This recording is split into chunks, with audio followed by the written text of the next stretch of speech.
Occasion ఏదైనా location ఎక్కడైనా తెలుగువారి వేడుక అంటే ఆలివ్ మిఠాయి ఉండాల్సిందే. మిఠాయి అంటే ఆలివ్. ఏపీలో కూటమి ప్రభుత్వం సరికొత్త నిర్ణయాలు తీసుకుంటోంది. ఇందులో భాగంగా ఏటీఎం కార్డుల తరహాలో స్మార్ట్ రేషన్ కార్డులను పంపిణీ చేస్తోంది. ఇప్పటికే 80% కార్డులను పంపిణీ చేసింది. ఇక ఈ కొత్త కార్డుల్లో తప్పులుంటే ఈ నెల 30 లోపు సచివాలయాల్లో సరిచేసుకోవాలని ప్రభుత్వం సూచించింది. అలాగే సెప్టెంబర్ 15 నుంచి వాట్సాప్ ద్వారా కూడా మార్పులకు అవకాశం ఉన్నట్లుగా తెలిపింది. ఇక ప్రభుత్వం కొత్తగా ఇస్తున్న క్యూఆర్ ఆధారిత రేషన్ కార్డుల్లోని పేర్లలో తప్పులుంటే గ్రామ లేదా వార్డు సచివాలయాల్లో దరఖాస్తు ద్వారా సరిచేయించుకోవాలని ఏపీ ప్రభుత్వం పేర్కొంది. సెప్టెంబర్ 15వ తేదీ నుంచి మనమిత్ర వాట్సాప్లోనూ మార్పులు చేసుకునే అవకాశం కల్పిస్తామని పౌర సరఫరాల శాఖ మంత్రి నాదెండ్ల మనోహర్ సూచించారు. అలాంటి వారికి కొత్త కార్డులు ముద్రించి అందిస్తామని తెలిపారు.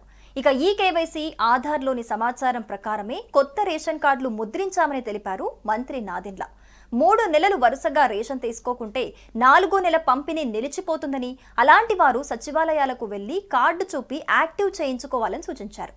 ఈ గ్రామ సచివాలయం వార్డు సచివాలయంలో ఉన్న అవకాశాన్ని, అక్కడున్న డేటాబేస్ని దయచేసి పౌరులు ఎవరైనా ఉపయోగించుకుని అక్కడ వాళ్ళకున్న డాష్ బోర్డ్లో కరెక్షన్ ఆఫ్ డీటెయిల్స్ అని ఉంటుంది. ఆ కరెక్షన్ ఆఫ్ డీటెయిల్స్ వాళ్ళు తీసుకుంటే అందులో వాళ్ళు చేయాల్సిన మార్పులు చేర్పులు పొందుపరచవచ్చు. 15వ సెప్టెంబర్ కల్లా, అంటే ఈ నెల 15 నుంచి మేము చివరి విడత ఈ 9 జిల్లాలు కూడా మేము కార్డుల పంపిణీ చేయబోతున్నాం. కాబట్టి 31 అక్టోబర్ వరకు మీకు ఎటువంటి మార్పులు చేర్పులు ఉన్నా దయచేసి మీరు చేయించుకోండి. 31 అక్టోబర్ వరకు రాష్ట్ర వ్యాప్తంగా మీకు అందిన కార్డులో ఎక్కడైనా పొరపాట్లు ఉంటే దాన్ని మీరు చేయించుకుంటే ఆ కార్డులు మేము మీకు ఉచితంగా మార్చి ఇస్తాం మీకు. ఇక నవంబర్ 1 తర్వాత కొత్త కార్డు కావాలనుకునే వారు 35 రూపాయల నుంచి 50 రూపాయల వరకు రుసుము చెల్లిస్తే కార్డును నేరుగా ఇంటికే పంపిణీ చేస్తారని వెల్లడించారు. ఇక ప్రభుత్వం అందిస్తున్న ఈ స్మార్ట్ కార్డులపై ఉండే క్యూఆర్ కోడ్ను స్కాన్ చేయడం ద్వారా లబ్ధిదారుల పూర్తి వివరాలు, చిరునామా, డిపో ఐడి వంటివి తక్షణమే తెలుసుకోవచ్చు. కార్డులతో పాటు రేషన్ డిపోల్లో వినియోగించే ఈ-పోస్ యంత్రాలను కూడా ఆధునీకరిస్తున్నారు. టచ్ స్క్రీన్, వైఫై, బ్లూటూత్ వంటి సదుపాయాలతో పాటు వేలి ముద్రలు పనిచేయని పక్షంలో ఐరిస్ స్కాన్ ద్వారా లబ్ధిదారులను గుర్తించే సాంకేతికతను ఇందులో పొందుపరిచారు. ఈ నూతన విధానాలతో ప్రజా పంపిణీ వ్యవస్థలో పారదర్శకత, జవాబుదారీతనం పెరుగుతాయని అధికారులు భావిస్తున్నారు. ఏ విధంగా ఆధార్ కార్డు కానివ్వండి, పాన్ కార్డు కానివ్వండి మీకు పోస్టల్ సర్వీస్ ద్వారా, ఇండియా పోస్ట్ ద్వారా మీకు రిజిస్టర్డ్ పోస్టులు అందజేస్తామో ఆ విధంగా 1వ తారీఖు నవంబర్ నుంచి ఒక నామినల్ ఫీ తోటి, ప్రస్తుతానికి 35 నుంచి 50 రూపాయల లోపు ఉంటుందని అనుకుంటున్నాం. ఆ నామినల్ ఫీ తోటి మీకు కొత్త రైస్ కార్డ్స్ నవంబర్ 1 తర్వాత మీకు జారీ చేస్తాం. కానీ 31 అక్టోబర్ వరకు ఎవరైనా సరే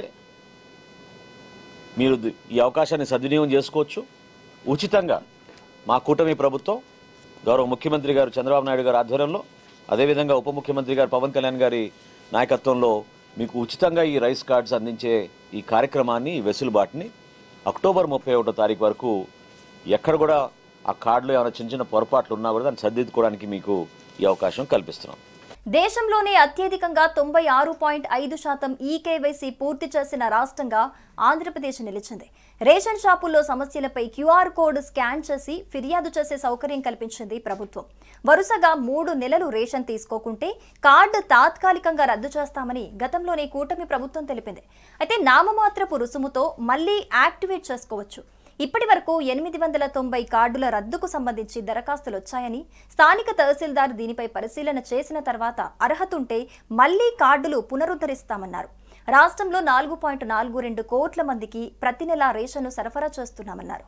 సుమన్ టీవీలో మీ పర్సనల్ అండ్ బిజినెస్ ప్రమోషన్స్ కోసం కింది నెంబర్కి కాంటాక్ట్ చేయండి. డ్రగ్స్, గంజాయి లాంటి చెడు వ్యసనాలకు దూరంగా ఉండండి. తాత్కాలిక ఆనందం కోసం జీవితాలని నాశనం చేసుకోవద్దు. డ్రగ్స్ విక్రయాలు, దందాలు నిర్వహిస్తే 1800599699 టోల్ ఫ్రీ నంబర్ కి కాల్ చేయండి. డ్రగ్స్, గంజాయిని నిర్మూలిద్దాం, భవిష్యత్తును కాపాడదాం.